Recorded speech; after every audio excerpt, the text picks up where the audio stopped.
Student, स्वागत है आपका फोकस ऑन एजुकेशन में। मैं एजुकेटर आप सबके लिए इंपॉर्टेंट फैक्ट्स लाई हूँ जो कि आपके कॉम्पिटिटिव एग्जाम में हेल्प करेगा। क्या कुछ है खास, चलिए नज़र डालते हैं। आज 18 सितंबर 2020 है और फर्स्ट पॉइंट क्या है, 23 राज्य और केंद्र शासित प्रदेश में 37 मेगा फूड पार्क के निर्माण की स्वीकृति मिली हुई है। यह किस मंत्रालय की पहल है? तो यह खाद्य प्रसंस्करण उद्योग मंत्रालय द्वारा ये पहल शुरुआत किया गया है, तो ये पॉइंट याद रखिएगा।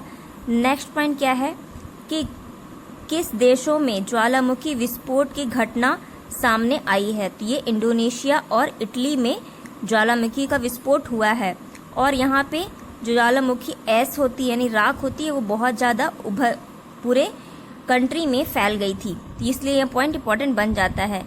नेक्स्ट पॉइंट क्या है, वो है आपका पेटीएम फर्स्ट गेम जिसे कि PFG के ब्रांड एम्बेसडर के रूप में किसे चुना गया है? तो ये है हमारे सचिन तेंदुलकर के द्वारा चुना गया है।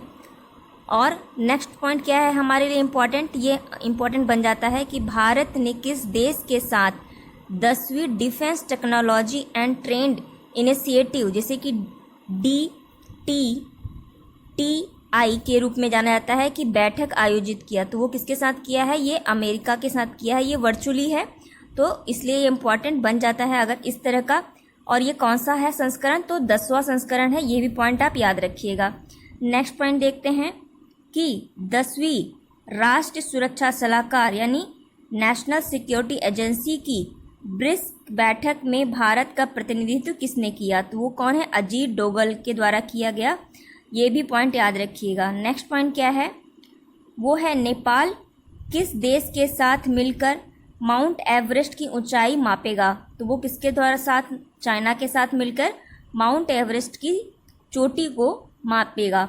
इंडिया ने 1956 में इसका मेजरमेंट किया था और कितना बताया था, और अभी वर्ल्ड में यही काउंट भी किया जाता है, वो है आपका 8848 मीटर लंबा है और ये दुनिया का सबसे बड़ी ऊंची चोटी है। उसके बाद कौन है? K2 है, माउंट K2 जिसे कि हम गॉर्डन ऑस्टिन के नाम से भी जानते हैं। उसके बाद क्या है? कंचनजंगा है, तो ये पॉइंट याद रखिएगा। इंडिया का अगर पूछेगा तो आप कंचनजंगा मार करके आइएगा। क्यों? K2 जो है क्योंकि नेपाल और इंडिया के बीच में डिस्प्यूटेड है और ये कहाँ पे है? तो माउंट एवरेस्ट जो है वो नेपाल में है। चलिए आज हम नेक्स्ट पॉइंट पे जरा नज़र डालें। आज हम एक ऑर्गेनाइजेशन के बारे में पढ़ेंगे जो है जिबूटी कोड ऑफ कंडक्ट, जिसे कि हम जेहदा अमेंड के नाम से जानते हैं। इसे एडॉप्ट किया गया था इंटरनेशनल मैरीटाइम ऑर्गेनाइजेशन द्वारा 2009 में। इसमें 19 मेंबर हैं और ये फोकस किस पे करता है कि ब्लू इकोनॉमी पे फोकस कर पाए, यानी मेरीटाइम या फिर समुद्री इलाके पे ये फोकस करता है। इसमें इंडिया अभी ऑब्जर्वर के रूप में शामिल हो गया है। तो कौन कौन और ऑब्जर्वर हैं? वो है चाइना आपका फिर उसके बाद Norway, UK, USA and India. India भी हुआ है इसमें शामिल एज ए ऑब्जर्वर, इसलिए आप याद रखिएगा। नेक्स्ट पॉइंट क्या है हमारे लिए कि मेघदातु परियोजना को कावेरी नदी पर है, यह किस राज्य से संबंधित है? तो ये किसके है? ये कर्नाटक के साथ ये संबंधित है, तो ये पॉइंट आप याद रखिएगा। नेक्स्ट पॉइंट क्या है कि प्रधानमंत्री गरीब कल्याण बीमा योजना की शुरुआत कब की गई थी? तो ये मार्च 2020 में शुरुआत किया गया था कोविड-19 की वजह से, और इसे अभी एक्सटेंड कर दिया गया है 90 डे के लिए, ठीक है। और ये जो ऑर्गेनाइज किया जाता है वो हेल्थ मिनिस्ट्री द्वारा चलाया जाता है। नेक्स्ट पॉइंट क्या है हमारे लिए, ये इम्पॉर्टेंट है, क्या है? किस राज्य या केंद्र शासित प्रदेश ने MSME पारिस्थितिक तंत्र के लिए सिडबी के साथ समझौता किया है? तो किसने किया है? राजस्थान ने किया है। नेक्स्ट पॉइंट क्या है कि उत्तर प्रदेश सरकार ने आगरा के निर्माणधारी मुगल म्यूजियम का नाम किसके नाम पर रखने की घोषणा किया है? तो आपको पता होना चाहिए कि आगरा में मुगल म्यूजियम है, ये हो सकता है पूछे आपसे, तो इसको छत्रपति शिवाजी महाराज के नाम पे करने की घोषणा किया है। यूपी से और क्या इम्पोर्टेंट है हमारे लिए? तो आप ही याद रखिएगा कि यूपी से जो हमारे लिए इम्पोर्टेंट है वो है आपका यूपी जो है वो आपके क्या बोलते हैं एक्सीडेंट डेथ के मामले में टॉप पर है, ठीक है। तो ये तो एग्ज़ाम में ऐसा नहीं पूछा गया, बट मे बी पूछ ले तो। और यहाँ पे कई सारी योजनाएं चलाई गई हैं, जैसे कि हम जो सबसे फेमस है वो कन्या धन योजना है, और साथ ही साथ और क्या क्या है यूपी से रिलेटेड, तो बाल श्रमिक विद्याधन है, हर्बल रोड है यहाँ पे, ये इम्पोर्टेंट है। और जो है यहाँ पे आप वल्चर कंजर्वेशन याद रखिएगा। साथ ही साथ यहाँ पे ट्रांसजेंडर विश्वविद्यालय की स्थापना की जा रही है। ये कुछ इम्पोर्टेंट पॉइंट है। और क्या इम्पोर्टेंट है हमारे एग्ज़ाम पॉइंट ऑफ व्यू से, तो उसे देखिए, वो है आपका बैकयार्ड बागवानी कार्यक्रम किस राज्य या केंद्र शासित प्रदेश में शुरू किया गया है, तो वो आपके जम्मू कश्मीर में शुरू किया गया है। जम्मू कश्मीर में एजुकेशन से रिलेटेड अभी वहाँ के लेफ्टिनेंट गवर्नर जो हैं वो कौन है, मनोज साहनी, जो अभी अपॉइंट हुए हैं।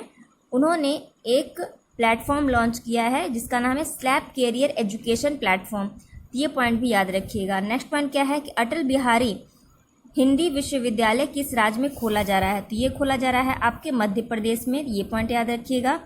नेक्स्ट पॉइंट है कि ग्रेट लर्निंग के ब्रांड एम्बेसडर किसे चुना गया, तो ये विराट कोहली को चुना गया है। नेक्स्ट पॉइंट क्या है कि ये इंपॉर्टेंट है एस्पिरेंट, इसे जरूर याद रखिएगा, बाकी न्यूज़ भले आप याद ना रखिए। क्या है, ग्लोबल आयुर्वेदा समिट 2020 का आयोजन कहाँ किया गया, तो ये कोची के केरल में किया गया है। केरल किस पे टॉप पर है आपके, तो ये पॉइंट याद रखिए, केरल अभी 4 चीज़ों पे टॉप पर है, एक आपका एजुकेशन में, एक आपका हेल्थ में, एक आपका एसडीजी में, और आपका एक है आपका लिटरेसी रेट में। ठीक है, ये पॉइंट याद रखिएगा। नेक्स्ट है कि थॉमस एंड उबर कप 2020 को कब आयोजित किया जाएगा, अब इसको पोस्टपोन कर दिया गया, मतलब इसकी डेट को आगे बढ़ा दिया गया। अब ये 2021 में होगा। ये कहाँ पे होना था, डेनमार्क में। अगर ये भी हो सकता है कि उबर कप और थॉमस कप किस खेल से संबंधित है ये पूछे, तो ये आपके बैडमिंटन से संबंधित है। नेक्स्ट पॉइंट क्या है आपका, किसने भारत में शॉर्ट्स नामक अपना शॉर्ट वीडियो प्लेटफॉर्म लॉन्च किया है, तो वो आपका यूट्यूब है, ये याद रखिएगा। नेक्स्ट पॉइंट क्या है कि किसे बेसिन में मीथेन का स्रोत मिला है, तो वो आपके कृष्णा और गोदावरी नदी पे ये मिला है, तो ये भी पॉइंट इंपॉर्टेंट बन जाता है हमारे एग्जाम पॉइंट ऑफ व्यू से। नेक्स्ट इंपॉर्टेंट पॉइंट क्या है कि किस देश ने भगवान राम, लक्ष्मण और सीता की प्राचीन मूर्तियों को भारत को सौंप दिया, जो कि 1978 में तमिलनाडु से चोरी हो गया था, तो वो कौन है आपका यूके यानी यूनाइटेड किंगडम है। नेक्स्ट पॉइंट क्या है कि किसने भारत में छोटे व्यवसाय के लिए 23 करोड़ रुपए के अनुदान की घोषणा की है, तो वो कौन है आपका फेसबुक है। नेक्स्ट पॉइंट क्या है, ये भी इम्पोर्टेंट है, एडीबी ने किसे भारत का कंट्री डायरेक्टर के रूप में नियुक्त किया गया, तो वो कौन है, टेको कोनिशी, याद रखिएगा, टेको कोनिशी। चलिए अब हम कुछ जरा डे के ऊपर ध्यान देते हैं, जो कि ये काफ़ी एग्जाम में पूछा जाता है। वर्ल्ड ओजोन डे कब मनाया जाता है, या इंटरनेशनल ओजोन डिप्लीशन डे कब मनाया जाता है, तो वो 16 सितंबर को मनाया जाता है। इसे कब डिज़ाइन किया गया था, ये यूनाइटेड नेशन जनरल असेंबली द्वारा 19 दिसंबर 2000 को ये डिज़ाइन किया गया था। इसकी इस बार की थीम क्या रही है, ये इंपॉर्टेंट है, ozone for life 35 year of ozone layer protection. अभी 35 ईयर इसके हो गए हैं, इसलिए इम्पॉर्टेंट बन जाता है। इसमें 2 कन्वेंशन इम्पॉर्टेंट है, एक है आपका वियना कन्वेंशन, एक है आपका मॉन्ट्रियल प्रोटोकॉल। जो वियना कन्वेंशन है वो आपके ऑस्ट्रिया में हुआ था, इसलिए इसका नाम वियना कन्वेंशन है। इसे 1988 में इसे साइन किया गया था, इसकी बैठक हुई थी और ये रेटिफाई हो गया था 2009 में। और आपका मॉन्ट्रियल प्रोटोकॉल भी आपका 1987 में इसको लाया गया था और आगे भी इसे बढ़ा दिया गया।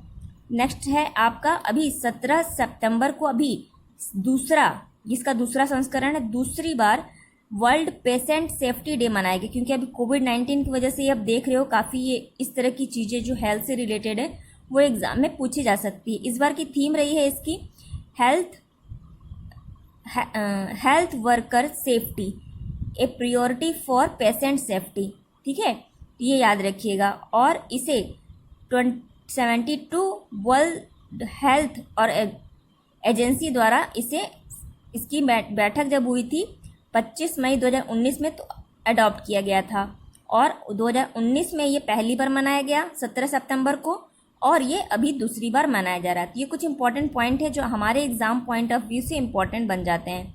आई होप आपको ये वीडियो पसंद आएगा। इसे लाइक कीजिए, कमेंट कीजिए, शेयर कीजिए। Thank you.